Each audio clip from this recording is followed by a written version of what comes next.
Many people, especially young people, love superheroes.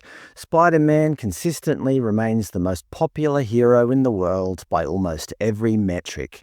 Batman is arguably more popular with adults due to his darker, more grounded stories, while Superman maintains his status as the definitive classic.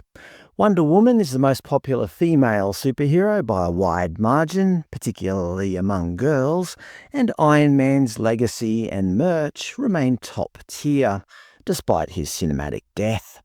But there's one thing all these icons have in common. Leave it to our taxpayer-funded, race-baiting ABC to point it out.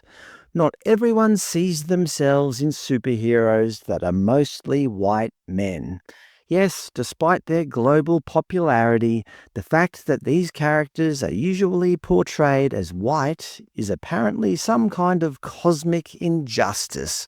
Thank you to the viewer who sent this in a while back. This is not some kind of blip. The ABC has been doing this sort of thing for years. In 2016, we had Diversity Not Tokenistic, Darwin artist taking Indigenous superhero to next stage of animation, and Meet the Teenage Artist from Jabiru blending bark painting with superheroes. In 2017, It's a Bird, It's a Plane, It's a Superhero with Down Syndrome, and Wonder Woman becomes biggest blockbuster directed by a female. By 2018, they covered a certain superhero shown on screen, her name Blackie Brown, the traditional owner of death. And what is her mission?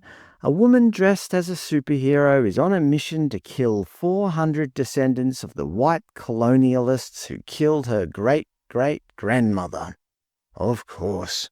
Imagine if the roles were reversed. Imagine if my new play was about a white superhero getting revenge on the descendants of the Aboriginal people who killed his great-grandfather. Surely that would be considered some kind of hate speech. In 2019, Indigenous superhero Kyle fights stereotypes, just in time for Australia Day. Not only does he fight stereotypes, he fights drugs in rural towns. So watch out, drug dealers. Australian superhero Kyle is coming to get you. In 2020, meet the DC Universe's newest Aboriginal superhero with total badass thylacine, a Pilbara hunter and Suicide Squad's newest recruit. They also discussed the rise of the Aboriginal superhero, focusing on characters such as Condom Man. I just don't understand why he isn't as popular as, say, Batman. It must be racism. Although the ABC doesn't give up, in 2024 they published How First Nations Superhero Condom Man Became a World Leader in HIV Prevention. I honestly hadn't heard of him, but perhaps I've been living under a rock. In 2021 they reported, in the NT community of Wadeye, a new superhero joins the fight against coronavirus. I wish I was joking, but this is actually the hero the ABC was promoting. Captain Sanitizer, health hero, who carries around rolls of toilet paper while spreading COVID safety messages. I'm surprised they didn't have a superhero named Jabman. Make sure to get your jab today. Although in 2022, Marvel actually partnered with Pfizer to create a comic called Everyday Heroes, promoting vaccination. Truth is indeed stranger than fiction. Last year, they promoted Scott Wilson, who couldn't see Aboriginal superheroes in the comics he loved, so he created his own, titled Dark Heart.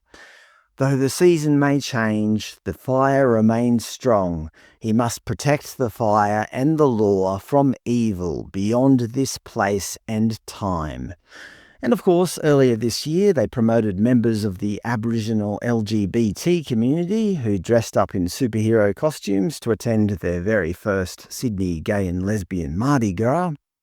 And that brings us back full circle to the initial article where they declare, teens want to be the hero, but the characters they see are mostly white men. They state that Indigenous comic creators are taking ownership of First Nations superheroes. They promote a whole bunch of non-white comic books, such as Dreamwalker and the Indigenous superhero Zero Point, who smashes boundaries, and interview comic book creator Molly Hunt, who said, "We all grew up wanting someone that looked like us and had our stories and something we can relate to." Well, I don't think that's true. I don't think people need a character to have the same skin colour as them to find them relatable. For example, Spider-Man is remarkably popular in China, often cited as the most beloved Western superhero in the country. Obviously, it's simply not true that only white people can love Spider-Man. Ultimately, the big film studios have one major goal: to make money. They produce characters that will be popular.